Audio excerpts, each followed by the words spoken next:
ওই জামাই, কাছে আসো, আদর খাবো। না, একদমই না, আমি আপনার কাছে যাব না। আপনার কাছে গেলেই আপনি আমার ওইটা ধরে টানাটানি করবেন। আরে, তাহলে কি করব আমি? তুমি আমার জামাই লাগো, তোমার ওইটা আমি ধরতেই পারি। তাড়াতাড়ি কাছে আসো, আমি তোমার আদর খাবো।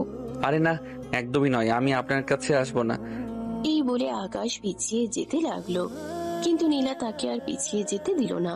খপ করে তার পাঞ্জাবির কলারটা ধরে ফেললো আর বলতে লাগলো, ওই জামাই, কি সবার সাথে? তুমি আমার সাথে এমন করো কেন? বললাম না আমি তোমার আদর খাবো, কিন্তু তুমি আমার কথা শুনে পিছিয়ে যাচ্ছ কেন?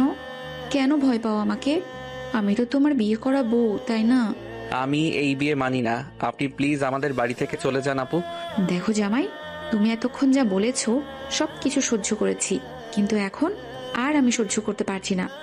আমি তোমার বিয়ে করা বউ, আর তুমি আমার জামাই লাগো। তাহলে তুমি আমাকে আপু কেন বলছো? আমি তো সেটাই বুঝতে পারছি না। প্রথমত আপনি আমার বয়সে বড়, দ্বিতীয়ত আপনি আমার বড় বোনের বান্ধবী, তাই আপনাকে তো আমি আপুই বলবো, তাই না? উফ, তুমি আমার মাথাটা গরম করো না। আমি তোমার বোনের বান্ধবী, কিন্তু তোমার বোন নই। আমি তোমার বিয়ে করা বউ, এটা তোমাকে মাথায় রাখতে হবে। আমি পারবো না, প্লিজ আপনি আমাকে ক্ষমা করুন। আর আপনি যত তাড়াতাড়ি আমাদের বাড়ি থেকে চলে যাবেন আমি ততই খুশি হব। আমি আপনাকে এখানে একদম সহ্য করতে পারছি না। প্লিজ আপনি এখান থেকে চলে যান। এই বলে আকাশ নীলাকে কোনো রকমে ধাক্কা দিয়ে সেখান থেকে সরিয়ে সোজা ওয়াশরুমের ভিতরে ঢুকে গেল। নীলা আকাশের এসব বোকামি আর সহ্য করতে পারছে না। একটা ছেলে কতটা বোকা হলে নিজের বিয়ে করা বউকে আপু বলতে পারে, এটাই ভাবছিল নীলা। এদিকে আজ তার বাসর রাত, আর আকাশ তার কাছেই আসছে না, উল্টো ওয়াশরুমের ভিতরে ঢুকে বসে আছে। নীলা কি করবে কিছুই বুঝতে পারছে না। তখনই হঠাৎ দরজায় কিভাবে জন্য করলো নীলার আগে ফুসফুস করতে করতে দরজাটা খুলে দিল। আর দরজা খুলে বাইরে দেখতে পেল আকাশের বড় বোন তিশা সেখানে দাঁড়িয়ে আছে। নীলা তিশাকে দেখা মাত্রই বলতে লাগলো, আরে দোস্ত, এটা কি? আমি তো সেটাই বুঝতে পারছি না। আমি তার বিয়ে করা বউ, অবশেষে আমাকে আপু বলছে, আর এখন ভয়ে ওয়াশরুমের ভেতরে গিয়ে বসে আছে। কি করব? তুই আমাকে বল। এখন এসব কথা আমাকে কেন বলছিস? আমি তো তোকে আগেই বলেছিলাম আমার ভাই তোকে নিজের বউ হিসেবে কখনোই মেনে নিতে পারবে না, কিন্তু তুই তো তখন আমার কোনো কথাই শুনলি না। তুই আমার ভাইয়ের উপর ক্রাশ খেয়ে বসে আছিস। আরে ভাই, তোর বাড়িটা অনেক কিউট তো। আমি কি করব তোর ভাইকে দেখে ক্রাশ খেয়ে গেলে? ওই কিউট ধুয়ে ধুয়ে তুই পানি খা। আমি মনে মনে এরকম কিছু একটাই ভাবছিলাম, তাই তো দেখতে পেলাম এখানে কি চলছে। যাই হোক, তোদের যা ইচ্ছে তোরা তাই কর, তাতে আমার কিছুই যায় আসে না। আমি গেলাম। এই বলে তিশা তক্ষুনি সেখান থেকে চলে গেল। আর এদিকে নীলা বিছানার উপর বসে বসে অপেক্ষা করতে লাগলো কতক্ষণে আকাশ ওয়াশরুম থেকে বের হবে আর সে তার কাছে গিয়ে ভালোবাসা কেড়ে নেবে। কিন্তু মিনিট পেরিয়ে ঘন্টায় পৌঁছালো, আকাশ ওয়াশরুম থেকে বের হয় না। নীলা অধৈর্য হয়ে ওয়াশরুমের দরজায় নক করতে থাকে আর বলতে থাকে, এই আকাশ, আকাশ, কি হলো তোমার? তুমি কি ওয়াশরুমের ভেতর ঘুমিয়ে পড়েছো নাকি? তাড়াতাড়ি ওয়াশরুম থেকে বের হও। আমি সে কখন থেকে তোমার জন্য অপেক্ষা করছি। আমি ওয়াশরুম থেকে বের হব না, কারণ আমি খুব ভালো করেই জানি আমি ওয়াশরুম থেকে বের হলে আপনি আমার ওইটা ধরে টানাটানি করবেন, ওটাতে হাত দিবেন, মুখ লাগাবেন। আমি বের হব না। আমি কোনোভাবেই নিজের উপর রিস্ক নিতে চাই না। দেখো আকাশ, আমি তোমাকে শেষবারের মতো বলছি, ওয়াশরুম থেকে বের হয়ে আসো। তা না হলে আমার চাইতে খারাপ কিন্তু আর কেউ হবে না, এটা তোমাকে বলে দিচ্ছি। আমাকে যত যাই কিছু বলো না কেন, আমি একদম ওয়াশরুম থেকে বের হব না। সেটা তো আমি তোমাকে বলেই দিয়েছি, কারণ আমি ভালো করেই জানি ওয়াশরুম থেকে বের হলে বিপদ আমার ঘাড়ের উপর চেপে বসবে। ও আচ্ছা, ঠিক আছে, কোনো সমস্যা নেই। তুমি যখন ওয়াশরুম থেকে ইচ্ছাকৃতভাবে বের হবে না, তাহলে আমি ওয়াশরুমের দরজাটা ভেঙে তারপরেই তোমাকে ওয়াশরুম থেকে বের করব। আর তারপর আমি দেখি তুমি কিভাবে ওয়াশরুমের ভেতর ঢুকে থাকো। এই বলে নীলা শরীরের সমস্ত শক্তি দিয়ে ওয়াশরুমের দরজায় একটা লাথি দিল আর দরজাটা সঙ্গে সঙ্গেই ভেঙে গেল। আকাশ তো ভয়ে একদম কাচুমাচু হয়ে আছে, একদম জড়সড় হয়ে ওয়াশরুমের এক প্রান্তে দাঁড়িয়ে আছে। সে কি বলবে কিছুই ভেবে পাচ্ছে না।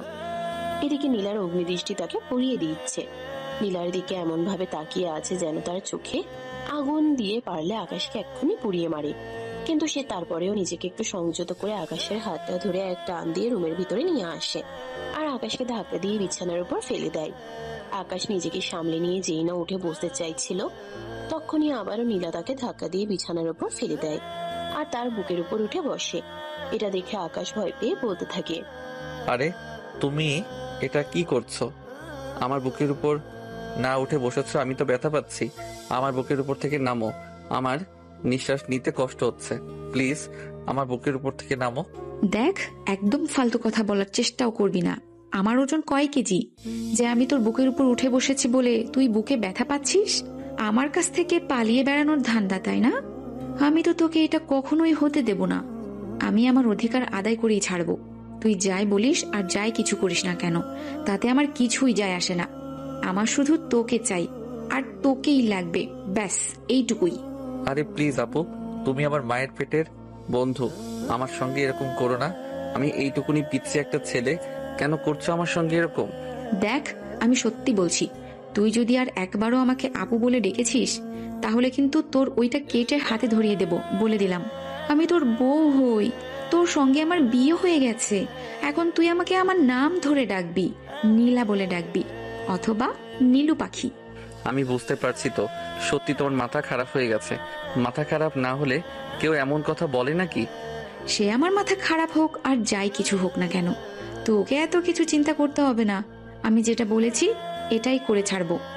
এই বলে নীলা আকাশকে আর কোনো কথা বলার সুযোগ না দিয়ে আকাশের ঠোঁট দুটো নিজের দখলে নিয়ে ইচ্ছে মতো চুমু খেতে লাগলো। বেশ কিছুক্ষণ আকাশের ঠোঁটে চুমু খাওয়ার পর নীলা আকাশের ঠোঁট দুটো ছেড়ে দিয়ে তার সারা শরীরে ভালোবাসার স্পর্শ দিতে থাকে। আর এদিকে আকাশ ছটফট ছটফট করতে থাকে, যেন প্রিয়াঙ্কার কাছ থেকে ছাড়া পেলেই বেঁচে যায়। কিন্তু সে কোনোভাবেই প্রিয়াঙ্কার সঙ্গে পেরে উঠছিল না। প্রিয়াঙ্কা নিজের শরীরে সমস্ত শক্তি দিয়ে তাকে জড়িয়ে ধরে রেখেছিল আর সারা শরীরে ভালোবাসার আলিঙ্গন দিচ্ছিল। একটা সময় আকাশ আর নিজেকে ধরে রাখতে না পেরে নীলার সঙ্গে নিজেও রেসপন্স করতে শুরু করে আর দুজন দুজনের ভালোবাসায় উষ্ণিত হয়ে ভালোবাসার মহাসমুদ্রে ডুবে যায়। প্রায় 1 ঘন্টা ধরে ভালোবাসার আদান প্রদান করার পর দুজন দুজনকে ছেড়ে দিয়ে বিছানায় শুয়ে পড়ে আর এদিকে নীলা আকাশকে জড়িয়ে ধরে ঘুমিয়ে পড়ে। কিন্তু আকাশের কোনোভাবেই চোখে ঘুম আসছিল না। তার কেমন যেন অস্বস্তি বোধ হচ্ছিল, যেন নীলার কাছ থেকে নিজেকে সরাতে পারলেই বাঁচে। তবে নীলা তাকে এতটাই শক্ত করে জড়িয়ে ধরে রাখছিল যে সে চাইলেও নীলার বাহুর বন্ধন থেকে নিজেকে ছাড়াতে পারছিল না। এদিকে বারবার নাড়াচাড়া করায় নীলা আকাশকে বলতে থাকে, আরে কি হলো? এভাবে তুমি বাইম মাছের মতো মুচড়ামুচড়ি করছো কেন? একটু চুপচাপ শুয়ে থাকো না, খুব ঘুম পাচ্ছে, একটু ঘুমোতে দাও। আরে আমাকে ছেড়ে দিয়ে ঘুমান না, আমার একটু ভালো লাগছে না। আমার কখনোই কারোর সঙ্গে ঘুমানোর অভ্যাস নেই। এখন থেকে চাইলেও তুমি আর একা একা ঘুমাতে পারবে না, কারণ আমি তোমার বিয়ে করা বউ। এখন থেকে তোমার প্রতিদিন আমাকে জড়িয়ে ধরে তারপরেই ঘুমাতে হবে। এটা ছাড়া তোমার কাছে অন্য কোনো উপায় নেই। Please leave me alone. আমি এভাবে ঘুমাতে পারবো না, আর ঘুমাতে না পারলে আমার প্রচন্ড মাথা ব্যথা করবে। বললাম তো, এসব কথা বলে কোনো লাভ হবে না। আমি তোমাকে জড়িয়ে ধরেই ঘুমাবো। বিয়ে করেছি কি তোমাকে ছাড়া ঘুমানোর জন্য নাকি? এই বলে নীলা আকাশকে জড়িয়ে ধরে ঘুমিয়ে পড়ে। কিন্তু অনেক চেষ্টার পরেও আকাশের চোখে কোনোভাবেই ঘুম আসে না। আকাশ বিছানায় শুয়ে শুয়ে ভাবতে থাকে, কেন তার সঙ্গে এমন হলো? সে তো এরকম কিছু হোক এমনটা কখনো কল্পনাও করেনি। বরঞ্চ সে অন্য একটা মেয়েকে পছন্দ করতো যে তার কলেজে পড়ে, তার সঙ্গে একই ক্লাসে। মনে মনে এমনটাই ভেবে রেখেছিল পড়াশোনা শেষ করে তারপর এই মেয়েটাকে বিয়ে করবে। কিন্তু হুট করে তার সঙ্গে এমন কিছু হবে এটা তার কল্পনার বাইরে ছিল। কি ভাবছেন আপনারা, বুঝতে পারছেন না তো? ঠিক আছে, চলুন ফ্ল্যাশব্যাক থেকে ঘুরে আসি আর সম্পূর্ণ বিষয়টা আপনাদেরকে খুলে বলি। আমাদের গল্পের নায়িকা নীলা আর আমাদের গল্পের নায়ক আকাশের বড় বোন তিশা দুজনে একই ভার্সিটিতে পড়াশোনা করত। এর মধ্যে হঠাৎ করেই পারিবারিকভাবে বিয়ের সম্বন্ধ দেখা হয় তিশার। কথা বলার এক পর্যায়ে তিশার বিয়ে ঠিক হয়ে যায়। ছেলে ইউরোপ প্রবাসী, ওখানে সিভিল ইঞ্জিনিয়ারিং এ চাকরি করে। ছেলে ভালো এবং ভালো চাকরি করে, সেজন্য তাড়াতাড়ি বিয়ের কাজটা সেরে ফেলতে চায় দুই ফ্যামিলি থেকে। সেজন্য বড় করে আয়োজন করা না হলেও ঘরোয়া ভাবে আত্মীয় স্বজন মোটামুটি অনেকেই ইনভাইট করা হয়েছিল তিশার বিয়েতে। আর নীলা যেহেতু তিশার বেস্ট ফ্রেন্ড ছিল, তাই নীলা এবং তার ফ্যামিলির সবাইকেও তিশার বিয়েতে ইনভাইট করা হয়। কিন্তু নীলা আর তার ফ্যামিলি ব্যস্ত থাকার কারণে তিশার বিয়েতে আসতে পারেনি। তবে নীলা তার বেস্ট ফ্রেন্ডের বিয়ে বলে কথা সেখানে না এসে থাকতে পারে নাকি? নীলা গায়ে হলুদের আগের দিনেই তিশাদের বাড়িতে চলে আসছে। বলা চলে তিশা নিজেই গিয়ে নীলাকে নিয়ে এসেছিল তাদের বাড়িতে। ঘটনার সূত্রপাত সেখান থেকেই শুরু হয়।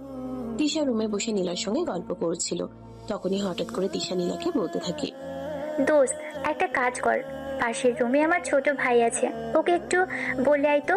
কুরিয়ারের লোক এসেছে, বাড়ির গেটের সামনে আমার একটা পার্সেল আছে, ওটা রিসিভ করে নিয়ে আসতে।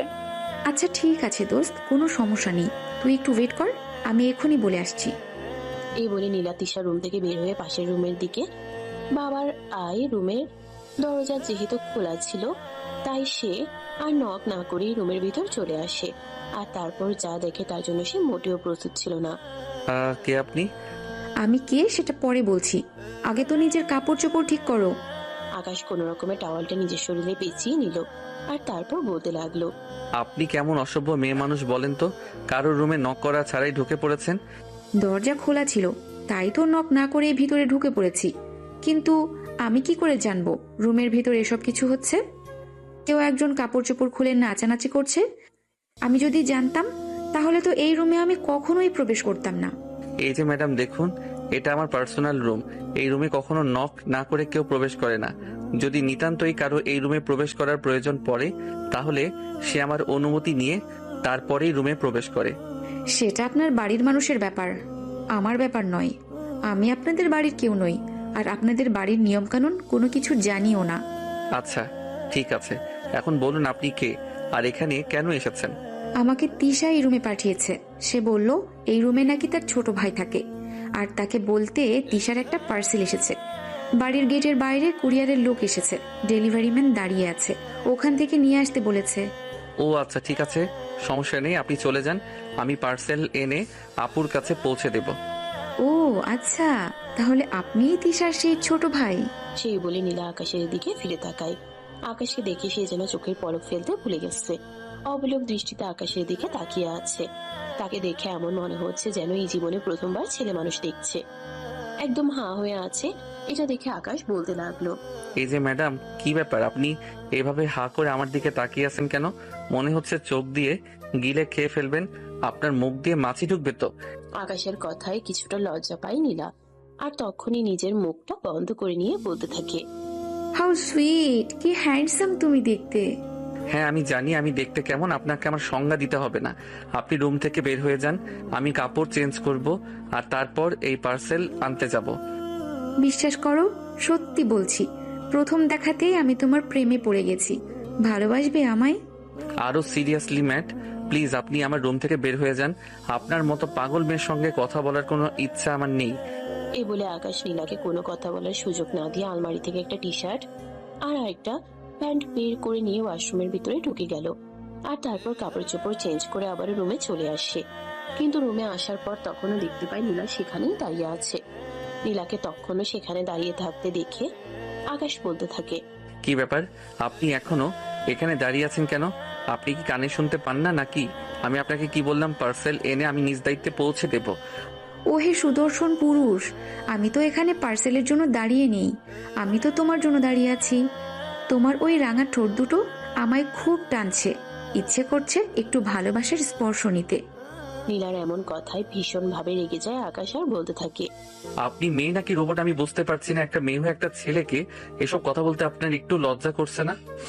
এখনই চুপচাপ আমার রুম থেকে বের হয়ে যান, তা না হলে কিন্তু খারাপ কিছু হয়ে যাবে, বলে দিলাম। আমাকে ভয় দেখিয়ে কোনো লাভ নেই হিরো, আমি তোমাকে প্রথম দেখায় ভালোবেসে ফেলেছি, তোমাকে আমার চাই। সত্যি বলছি, আপনি যে পাগল হয়ে গেছেন এটা আপনার বাড়ির লোকেরা মনে হয় এখনো বুঝতে পারেনি। যদি বুঝতেই পারতো তাহলে এতক্ষণে আপনাকে পাবনা পাঠিয়ে দিত। এই বলে নীলাকে আর কোনো কথা বলার সুযোগ না দিয়ে সেখান থেকে বের হয়ে চলে গেল। সেখানে দাঁড়িয়ে থেকে তারপর আবারও তিশার রুমে চলে আসে। তিশার রুমে কোনো একটা কাজ করছিল, আর তখনই নীলা তিশাকে বলতে থাকে, আরে দোস্ত, তোর এত কিউট একটা ভাই আছে, সেটা আমাকে আগে বললি না কেন? তিশা তখন শয়তানি মার্ক একটা হাসি দিয়ে নীলাকে বলতে থাকে, দেখ, একদম ফাজলামো করবি না বলে দিলাম, ছেলেটা সত্যিই কিউট। আমি কিন্তু প্রথম দেখাতেই ছেলেটার প্রেমে পড়ে গেছি। তোর কি মাথা খারাপ হয়ে গেছে নাকি? যেসব পাগলের মতো উল্টাপাল্টা কথা বলছিস তুই তুই কি জানিস ওর সম্পর্কে? কতটা বদমাইশ! আমি জানি না, আর কোনো কিছু জানার প্রয়োজনও নেই। তোর ভাইকে ভালোবাসি, আর প্রথম দেখাতেই তার প্রেমে পড়ে গেছি। জীবনে যদি কখনো বিয়ে করি তাহলে তোর ভাইকেই করব, আর এটাই আমার শেষ কথা। সত্যি বলছি, আন্টির সঙ্গে আমাকে কথা বলতেই হবে। আর এটাও বলতে হবে তোকে যেন খুব দ্রুত মেন্টালি ট্রিটমেন্ট করাই। তা না হলে হয়তো তোর মতো ভালো একটা বান্ধবীকে অকালেই হারিয়ে ফেলবো। আমি আমার বান্ধবীকে অকালে হারাতে চাই না। তাহলে তোর ভাইকে আমার কাছে দিয়ে দে, তোর ভাই আমার অ্যান্টিডোজ। এই বলে নীলা হাসতে শুরু করে। তিশা মনে মনে ভাবতে থাকে, সত্যি হয়তো নীলার মাথায় সমস্যা হয়ে গেছে, তা না হলে কেন। এদিকে আকাশ তখনই পার্সেলটা হাতে নিয়ে তিশার রুমে ঢুকলো, আর তখনই তিশার হাতে পার্সেলটা ধরিয়ে দিয়ে বলতে লাগলো, আপু, আমাদের বাড়িতে এই পাগল মেয়ে কোথা থেকে এসেছে? পাগল মেয়ে মানে? তুই কার কথা বলতে চাইছিস? আমি তো কিছুই বুঝতে পারছি না। কি হয়েছে খুলে বল তো, শুনছি আমি। আরে তুই একটু আগে যে মেয়েটাকে আমার রুমে পাঠালি, আমি ওর কথাই বলছি। এই মেয়েটার আমার মনে হয় সত্যি সত্যি মাথায় সমস্যা আছে। এই মেয়েটাকে বলিস একবার সাইকোলজিস্ট দেখিয়ে নিতে, তা না হলে হয়তো পাগল হয়ে যাবে। ও আচ্ছা, ঠিক আছে, আমি এতক্ষণে বুঝতে পেরেছি। তুই নীলের কথা বলছিস, তাই তো? আমি নীলাকে বলেছি। হ্যাঁ আপু, তুই একদম ঠিক ধরতে পেরেছিস। আমি এই মেয়েটার কথাই বলছি। এই মেয়েটার সত্যি সত্যি মাথায় সমস্যা আছে। এই মেয়েটাকে বলবি তাড়াতাড়ি ডাক্তার দেখাতে, আর এসব আমার সঙ্গে ফাইজলামো মার্কা কথাবার্তা না বলতে, তাহলে এর পরিণাম কিন্তু খুব খারাপ হবে। আমি তোকে এটা বলে দিলাম। আরে ভাই আমার, প্লিজ এমন করিস না। ও আমার বান্ধবী, আমার বিয়ের জন্য এখানে এসেছে। দুদিন পরে তো চলেই যাবে। ওর সঙ্গে খারাপ আচরণ করিস না। দেখ আপু, তুই কিন্তু এটা খুব ভালো করে জানিস, আমার মেজাজ খারাপ হলে আমি কখন কার সঙ্গে কি করি না করি তার কিন্তু কোনো ঠিক ঠিকানা থাকে না। তাই এই মেয়েটাকে আগে থেকে একটু হুঁশিয়ার করে দিস। এই বলে আকাশ তিশার রুম থেকে বের হয়ে যাচ্ছিল, তখনই পিছন থেকে নীলা এসে আকাশকে দেয়ালের সঙ্গে চেপে ধরে আর আকাশের ঠোঁটের নিচ দিয়ে ঠোঁট দুটো ডুবিয়ে দিয়ে বেশ কিছুক্ষণ সময় আর তারপরে ছেড়ে দিয়ে বলতে থাকে, দেখো, আমি পাগলও নই, আমার মাথাও খারাপ না। আমি সম্পূর্ণ সুস্থ আছি। তোমায় শুধু ভালোবেসে ফেলেছি, ব্যাস এটাই সমস্যা। এটা কি হলো? আমি তো কিছুই বুঝতে পারলাম না। আপনি আমার সঙ্গে এরকমটা কেন করলেন? ভালোবাসি, তাই করলাম। আশা করি এখানে সমস্যার কিছু নেই। এই বলে নীলা হাসতে হাসতে রুম থেকে বের হয়ে চলে গেল। আর এদিকে তিশা আর আকাশ দুজনে স্তব্ধ হয়ে সেখানে দাঁড়িয়ে আছে। ঘটনা এতটাই দ্রুত ঘটে গেল যে তারা বুঝতেই পারলো না কি থেকে কি হয়ে গেল। নীলা রুম থেকে বের হয়ে চলে যাওয়ার পর তিশা আকাশকে বলতে লাগলো, ভাই প্লিজ, যা হয়েছে ভুলে যা। এটা আর কারোর সঙ্গে বলিস না।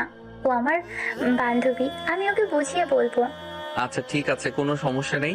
সে তো তোমার বান্ধবী বলে আমি ছেড়ে দিলাম, কিন্তু তা না হলে ওর এমন পরিণাম করতাম যেটা তুমি কল্পনাও করতে পারবে না। তবে একটা কথা তোমায় বলে যাচ্ছি, এই পাগল মেয়েকে বলে দিও নেক্সট স্টেজ যেন আমার কাছে লাগতে না আসে, তাহলে এর পরিণাম খুব খারাপ হবে।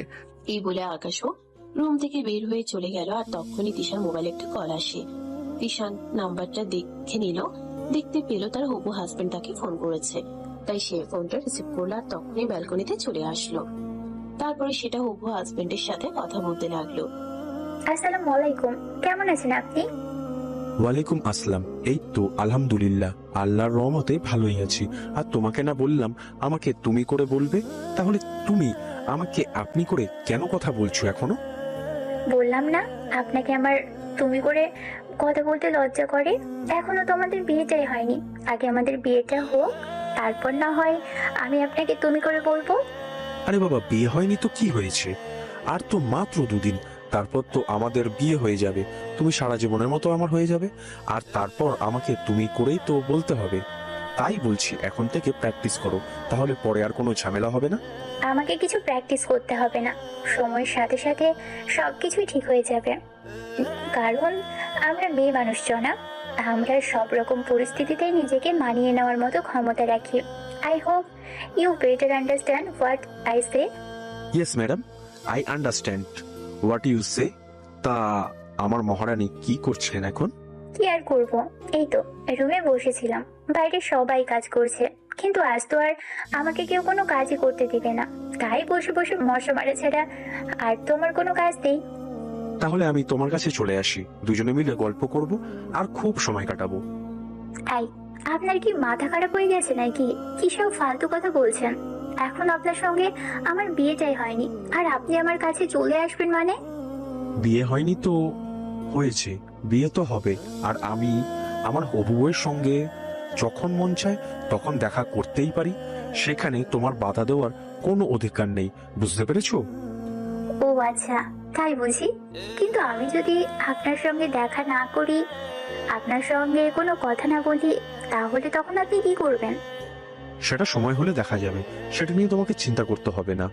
আমি আসছি, তুমি রেডি থাকো, তোমাকে নিয়ে ফুচকা খেতে যাব। এদিকে শুভর এমন কথায় কিছুটা লজ্জা পায় আর কিছুটা ভয় পায় তিশা, কারণ এখনো তাদের বিয়েটাই হয়নি। এখন যদি সে শুভর সঙ্গে বাসার বাইরে বের হয় আর এটা লোকজন জানলে কি হবে, এটাই রুমে বসে মনে মনে ভাবছিল তিশা। তখনই নীলা রুমের ভিতর প্রবেশ করে আর তিশাকে বলতে থাকে, কি ব্যাপার, আমার বান্ধবীর আবার কি হলো? আমি তো সেটাই বুঝতে পারছি না। একটু আগেই তো কতটা হাসি খুশি দেখে গেলাম, আর এখন মুখটা একদম গুমড়ো হয়ে আছে কেন? দোস্ত, আর বলিস না।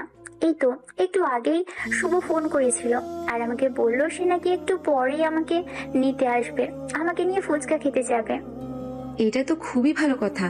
তোর হাজবেন্ড বিয়ের আগেই তোর প্রেমে পড়ে যাচ্ছে, তোকে রানী বানিয়ে রাখতে চাইছে। আরে ভাই, এসব ফালতু কথা বাদ দে। এখনো তার সঙ্গে আমার বিয়েটাই হয়নি, তাহলে এখন আমি কি করে তার সঙ্গে বাসার বাইরে যেতে পারি? আমি বুঝতে পেরেছি তুই কি নিয়ে চিন্তা করছিস। তোকে এত কিছু চিন্তা করতে হবে না, আমি সব কিছু সামলে নেব। আর হ্যাঁ, অবশ্যই কিন্তু আসার সময় আমার জন্য চকলেট আর আইসক্রিম নিয়ে আসবি, না হলে কিন্তু আমি সব বলে দেব সবাইকে। আচ্ছা দোস্ত, ঠিক আছে, কোনো সমস্যা নেই। আমি তোর জন্য চকলেট আইসক্রিম নিয়ে আসবো, তবে কেউ যেন কোনোভাবেই কোনো কিছু জানতে না পারে। এই দায়িত্বটা আমি তোর কাছে দিয়ে গেলাম। নীলা তাকে মুচকি হাসে সম্বন্ধে জানালো, আর তারপরে তিশা রেডি হয়ে গেল। এদিকে কিছুক্ষণের মধ্যেই শুভ তার বাসার সামনে এসে তাকে ফোন দিতে লাগলো। তিশা সবার চোখ ফাঁকি দিয়ে বাসা থেকে বের হয়ে আসে, আর তারপর শুভকে নিয়ে বাইরে বের হয়ে গেল। সারা সন্ধ্যা দুজন ঘোরাঘুরি করলো। রাত আনুমানিক 8টার দিকে দুজন ঘোরাঘুরি শেষ করে নীলার জন্য আইসক্রিম আর চকলেট নিয়ে বাসায় ফিরে আসে তিশা। দরজায় নক করতেই নীলা দরজা খুলে দিল আর বলতে লাগলো, কি রে, আমার আইসক্রিম আর চকলেট কই? আগে আমার আইসক্রিম আর চকলেট দে, তারপর তোকে রুমের ভেতরে ঢুকতে দিব। আইসক্রিম আর চকলেট এবার আমাকে রুমের ভিতর প্রবেশ করতে দে। যদি বাড়ির কেউ দেখে ফেলে তাহলে নির্ঘাত একটা অঘটন ঘটে যাবে। এই বলে নীলার হাতে চকলেটের আইসক্রিমের বক্সটা তুলে দিয়েছে আর রুমের ভিতরে ঢুকে পড়লো, আর সঙ্গে সঙ্গে রুমের দরজাটা লাগিয়ে দিল। তিশা কাপড় চেঞ্জ করার জন্য ওয়াশরুমে ঢুকে যায়, আর এদিকে নীলা বিছানার উপর বসে বসে আইসক্রিম খেতে থাকে। তখনই কোনো একটা কাজে আকাশ তিশার রুমে আসে। নীলাকে এভাবে বিছানার উপর বসে আইসক্রিম খেতে দেখে সে কোনো কথা না বলে রুম থেকে বের হয়ে চলে যাচ্ছিল। তখনই নীলা পিছন থেকে আকাশকে বলতে থাকে, কি হলো সুইটহার্ট, এভাবে চলে যাচ্ছ কেন? আইসক্রিম খাবা? এদিকে এসো। না, আমি আইসক্রিম খাইনি। আপনার আইসক্রিম আপনি খান, আপু আসলে বলবেন আমি তাকে খুঁজতে এসেছিলাম। আরে জানি, মানে এভাবে চলে যাওয়ার কি আছে? আসো না আমার কাছে, একটু বসো, তোমার সঙ্গে একটু গল্প করি। তোমার সঙ্গে সময় কাটাতে আমার কিন্তু বেশ ভালো লাগে, প্লিজ আসো। না, আপনি একটা ফাজিল মেয়ে, আপনার কাছে আসবো না। না জানি কখন আবার ফাজলামো শুরু করে দিবেন, তার কোনো ঠিক ঠিকানা নেই। তার চাইতে বরং আমি চলে যাই এবং আপনি আপু আসলে বলে দিবেন আমি আপুকে খুঁজতে এসেছিলাম। এই বলে আর কোনো উত্তরের অপেক্ষা না করে আকাশ সেখান থেকে চলে গেল। আর এদিকে নীলা বিছানার উপরে বসে আইসক্রিম খেতে লাগলো। 20 মিনিট পর ফিরে ওয়াশরুম থেকে বের হয়ে আসে তিশা, আর তখনই রুমে এসে দেখতে পায় পুরো এক বক্স আইসক্রিম নীলা খেয়ে শেষ করে ফেলেছে। এটা দেখে তো তিশা মাথায় হাত দিয়ে বসে পড়ে আর বলতে থাকে, আরে এসব কি দোস্ত, তোর কি মাথা খারাপ হয়ে গেছে নাকি? এই কিছুক্ষণ সময়ের মধ্যে তুই এতগুলো আইসক্রিম খেয়ে ফেললি, আর আমার জন্য একটা আইসক্রিমও রাখলি না। কেন, তুই এগুলো আমার জন্য আনিসনি? আরে ভাই, এক বক্স আইসক্রিম এনেছি, আমরা সবাই মিলে খাবো। আর এই 15-20 মিনিটের মধ্যে তুই সবগুলো আইসক্রিম খেয়ে ফেললি। আমার জন্য অন্তত একটা আইসক্রিম রাখতে পারতি। আমি তো ভাবলাম এই সবকিছু আমার জন্যই নিয়ে এসেছিস, তাই খেয়ে ফেললাম। যাই হোক, চকলেট আছে, আয় তোকে চকলেট দিব। এই বলে চকলেটের বক্সটা খুলে 2টা চকলেট তিশার দিকে এগিয়ে দেয়, আর বাকিগুলো নিজেই খেতে থাকে। আর কোনো কথা না বলে নীলার দিকে হা করে তাকিয়ে আছে। এমন না যে নীলা কোনো দরিদ্র ঘরের মেয়ে, কখনো কোনো কিছু খেতে পায় না, তাই জন্য এভাবে খাচ্ছে। নীলা যথেষ্ট প্রভাবশালী বাবার একমাত্র আদরের রাজকন্যা। তার বাবার টাকা পয়সা, অর্থ সম্পদ কোনো কিছুর কমতি নেই, বলতে গেলে সোনার চামচ মুখে নিয়ে জন্ম হয়েছে নীলার। অবাক কি জিনিস তাকে ছুতে পারেনি। তবে নীলার এটা সম্ভবতই একরকম চকলেট আইসক্রিম খেতে প্রচন্ড ভালোবাসে। তার কাছে চকলেট আইসক্রিম হলো তার ইমোশন, আর এই ইমোশনের কাছে পৃথিবীর সবকিছুই তুচ্ছ। এদিকে তিশা তো তার দিকে হা করে তাকিয়ে আছে, যেদিকে তার কোনো খেয়াল নেই। সে প্রায় অর্ধেক বক্স চকলেট খাওয়া শেষ হয়ে গেলে তারপর তিশার দিকে তাকায়। তিশা তার দিকে এভাবে তাকিয়ে আছে, তাদেরকে সে বলতে থাকে। এদিকে তিশা তো তার দিকে হা করে তাকিয়ে আছে, সেদিকে তার কোনো খেয়াল নেই। সে প্রায় অর্ধেক বক্স চকলেট খাওয়া শেষ হয়ে গেলে তারপর তিশার দিকে তাকায়। তিশা তার দিকে এভাবে তাকিয়ে আছে দেখে সে বলতে থাকে। কি ব্যাপার দোস্ত, কি হয়েছে? তোকে তো চকলেট দিলাম, তারপরও তুই এভাবে হা করে আমার দিকে তাকিয়ে আছিস কেন? মনে হয় আমি রাক্ষসের মতো সব গিলি খেয়ে ফেলেছি আর তোকে কিছুই দেইনি। দিয়েছিস তো, এই যে 2টা আমার হয়ে যাবে। তুই খা বান্ধবী, মনে হয় কয়েক বছর ধরে আর চকলেট খাওয়া হয়নি তোর। দোস্ত প্লিজ এভাবে বলিস না। তুই তুই তো খুব ভালো করেই জানিস আমি চকলেট কতটা ভালোবাসি। আমার কাছে চকলেট আর আইসক্রিম হলো আমার ইমোশন। এগুলো পেলে আমি পৃথিবীর সব কিছু ভুলে যাই। আচ্ছা দাঁড়া, তোকে আর 2টা দিচ্ছি, তবে আর চাইবি না, আর পাবি না কিন্তু। বাকি সবগুলো আমি খাবো। এই বলে নীলা তিশাকে আর 2টা চকলেট দিয়ে বাকি সবগুলো নিজেই খেয়ে নিল। কথা বলো না, ওগুলো হাতে নিয়ে সেখান থেকে বের হয়ে যাচ্ছিল। তখনই নীলা পিছন থেকে আবারও তিশাকে উদ্দেশ্য করে বলতে থাকে। দোস্ত, তোর ভাই তোকে ডাকতে এসেছিল, কোনো কিছু না বলেই চলে গেছে। আমি তাকে অনেকবার এখানে বসতে বলেছিলাম, কিন্তু সে আমার কোনো কথাই শোনেনি, এখান থেকে চলে গেছে। সে তো তোকে ভয় পেয়ে এখানে বসে নিয়ে আসা যায়। যাই হোক, ঠিক আছে, কোনো সমস্যা নেই। আমি তার সঙ্গে দেখা করে নিব, তুই এখানেই থাক। আরে দোস্ত, তুই এমন স্বার্থপর কেন সেটাই তো বুঝতে পারছি না। বয়ফ্রেন্ডের সঙ্গে একা একা ঘুরে এলি, আর এখনো আমাকে রুমে একা বসে থাকতে বলছিস। সারাদিন আমি একা একা রুমের ভেতরে আর কতক্ষণ বসে থাকবো? আমার আর ভালো লাগছে না। এখন যেখানেই যাবি আমাকে নিয়ে যাবি, তা না হলে কিন্তু আমি এখান থেকে সোজা আমার বাসায় চলে যাব। এই বলে নীলা তিশার পিছন পিছন হাঁটতে লাগলো। তিশাও তখন আর কোনো কথা না বলে নীলাকে তার সঙ্গে নিয়ে নিল, আর তারপর নীলাকে নিয়ে আকাশের রুমে চলে গেল। আকাশ তখন নিজের রুমে বসে মোবাইলে কারোর সঙ্গে চ্যাটিং করছিল। তিশা রুমের দরজা দাঁড়িয়ে নক করলো আর বলতে লাগলো। এই বলে আর কোনো কথা না বলে তিশা সেখান থেকে চলে গেল। আর এদিকে রুমের দরজা খোলা থাকায় নীলা আকাশের রুমের ভিতরে ঢুকে পড়লো, যেটা তিশা এবং আকাশ কেউই খেয়াল করেনি। তিশা চলে গেল, আর এইদিকে নীলা রুমের ভিতরে প্রবেশ করে দরজাটা ভিতর থেকে লক করে দিল। এটা দেখে আকাশ বলতে লাগলো। কি ব্যাপার ভাই, কি হলো? তুই নাকি আমাকে ডাকতে গিয়েছিলি, কিছু হয়েছে নাকি? সেরকম কিছুই হয়নি। আমি আমার কিছু বন্ধু বান্ধবকে দাওয়াত দিয়েছি, তারা আসবে, তাই তোমাকে বলতে গেছিলাম। ও আচ্ছা, ঠিক আছে, এটা তো তুমি ভালো ব্যাপার। ঠিক আছে, কোনো সমস্যা নেই। কি ব্যাপার, কি হলো? আপু তো চলে গেছে, আপনি আমার রুমের ভিতর রয়ে গেছেন কেন? আর দরজাটাই বা কেন ভেতর থেকে বন্ধ করছেন? আমি তো কিছুই বুঝতে পারছি না। প্লিজ আপনি এখান থেকে চলে যান, এখানে আর এক মুহূর্ত থাকবেন না, আপনাকে আমার একদমই সহ্য হয় না। আমাকে তোমার সহ্য হলেও আমার কিছু আসে যায় না, আমাকে তোমার সহ্য না হলেও আমার কিছু যায় আসে না। যে কোনো কিছুর বিনিময়ে তোমাকে আমার চাই, এটাই আমার শেষ কথা। আমি আর কোনো কথা শুনতে চাই না। প্লিজ আপনি আমার রুম থেকে বের হয়ে চলে যান বলছি। এটা একটা বিয়ে বাড়ি, এখানে এমন কোনো হাঙ্গামা করবেন না যেটা আমার মান সম্মানে বাঁচবে। তাছাড়া কিছুক্ষণ পরে আমার বন্ধুরা এখানে আসবে, আমার বন্ধুরা এসে যদি আপনাকে আমার সঙ্গে একই রুমে দেখে তাহলে তারা কি ভাববে একবার বুঝতে পেরেছেন? কি আর ভাববে? মনে মনে ভাববে আমি তোমার বিয়ে করা বউ, তাই যে তোমার সঙ্গে এক রুমে রয়েছি। আপনি সত্যি একটা পাগল। এখনো কোনো কথা না বলে চুপচাপ রুম থেকে বের হয়ে চলে যান, তা না হলে কিন্তু আমি আপনাকে আর এখানে থাকতে দেব না। আপুকে বলে আপনাকে এই বাড়ি থেকে বের করে দেওয়ার ব্যবস্থা করব, কারণ আপনি একদম ধৈর্যের সীমা অতিক্রম করে ফেলছেন। সেই সব করে কোনো লাভ হবে না, কারণ তোমার বড় বোন আমার বেস্ট ফ্রেন্ড, সে কখনোই আমাকে ছাড়া এই বিয়েটা করবে না। আমি যদি এই বিয়েতে না থাকি তাহলে হয়তো এমনও হতে পারে সে এই বিয়ের আসর ছেড়ে চলে যাবে, তখন কেমন হবে? আকাশ তখন নীলার কথার কোনো উত্তর না দিয়ে নীলাকে ধাক্কা দিয়ে নিজের উপর থেকে সরিয়ে নিজেই রুমের দরজা খুলে রুমের বাইরে চলে গেল। আর এদিকে নীলা বিছানায় বসে ঠোঁটে ঠোঁট কামড়ে বলতে লাগলো। বাছা ধন, যতই ঘুরে ওড়াও রাতে, নাটাই তো আমারই হাতে। যত কিছুই করো না কেন তুমি আমার হাত থেকে মুক্তি পাবে না। তুমি এই নীলার খপ্পরে পড়েছ, তো নিজের জীবন তেজপাতা বানিয়ে ছেড়ে দিয়েছো। বেশ কিছুক্ষণ রুমে বসে থেকে আর তারপর রুম থেকে বের হয়ে আসে। এদিকে দেখতে দেখতে রাতের খাবারের সময় হয়ে গেছে। আকাশের আম্মু সবাইকে ডাইনিং টেবিলে খেতে ডাকেন, আর সবাই মিলে ডাইনিং টেবিলে গিয়ে একসঙ্গে রাতের খাবার খেয়ে নেয়। রাতের খাবার খাওয়া শেষ হলে সবাই নিজেদের রুমে গিয়ে ঘুমিয়ে পড়ে। নীলা আর তিশা এক রুমে ঘুমায়, আকাশ আর তার বন্ধুরা অন্য রুমে ঘুমায়, আর অন্যান্য মেহমানরা অন্যান্য রুমে। তাদের বাবা মা তাদের রুমে ঘুমিয়ে পড়ে। কিন্তু অঘটন ঘটে মাঝ রাতের বেলা। এত মানুষের মধ্যে তার কোনোভাবেই ঘুম আসছিল না, কারণ সে সবসময় একা একা ঘুমাতে অভ্যস্ত। তাই রুম থেকে বের হয়ে গেস্ট রুমের দিকে পা বাড়ায়। গেস্ট রুমে গিয়ে দেখে সেখানেও সবগুলো রুম অনেক অনেক মানুষ ঘুমিয়ে আছে, একটা রুমও ফাঁকা নেই। তাই বাধ্য হয়ে আকাশ ফিরে আসে। তখনই তিশা রুমের পাশ দিয়ে যাচ্ছিল, তখনই দেখতে পারে তিশা রুমে সোফায় ঘুমাতে পড়বে। আর 7 পাঁচ চিন্তা না করে সোফায় শুয়ে ঘুমিয়ে পড়লো। ওদিকে কিছুক্ষণ পরেই নীলার ঘুম ভেঙে যায়। সে ওয়াশরুমে যাওয়ার জন্য ঘুম থেকে উঠে আর রুমের লাইট অন করতেই দেখতে পায় আকাশ সোফায় ঘুমিয়ে আছে। এটা দেখিয়ে নীলার মাথায় একটা দুষ্ট বুদ্ধি হেঁটে গেল। সে ওয়াশরুম থেকে এসে সোজা আকাশের বুকের উপরে শুয়ে পড়লো।